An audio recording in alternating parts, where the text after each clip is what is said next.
تخيلي تروحي فرح تلاقي العروسة منتقبة ولابسة فستان محزق وملزق وخرباها رأس، وتقريبا كده والله أعلم بيقولوا إنها حامل كمان. والله زي ما بقولك كده هي العرايس حصل لها اليومين دول.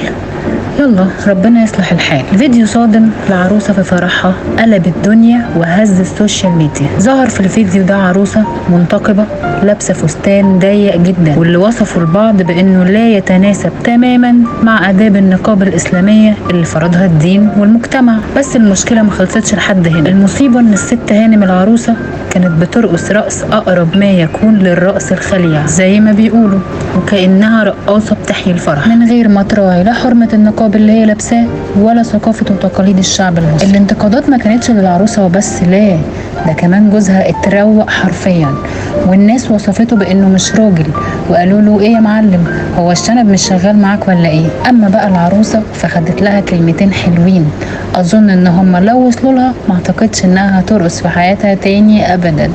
كان في كام تعليق كوميدي زي ما حد قال لها مثلا دي لابسه النقاب عشان عليها طار، النقاب في ذمة الله ده اسمه تخفي مش نقاب. جه واحد تاني قالك دي حامل يا عم وجالها الطلق. وعلى فكرة الكومنت ده اتكرر اكتر من مرة، وده اللي شككنا ان مش بعيد تكون حامل فعلا والله، ودي بقى هتبقى المصيبة التالتة. كمان حد جه قالك دي بتتجوز من ورا اهلها واكيد لابسة النقاب عشان تستخبى منهم، ده غير اللي افتكروها انها لابسة كمامة عشان عندها كورونا وقالوا لها اقلعي الكمامة يا فنانة. والله الشعب المصري ده هيفضل نكتة. لكن بقى كان في رأي تاني خالص بيدافعوا عنها وبيقول لك وايه يعني لما عروسة ترقص في فرحها، امال هترقص امتى يعني؟ عموما اللي انا شايفاه من كل ده ان الرقص عامل قلق اليومين دول. افراح تلاقي رقص، حفلات تخرج تلاقي رقص، كلها بقت بترقص.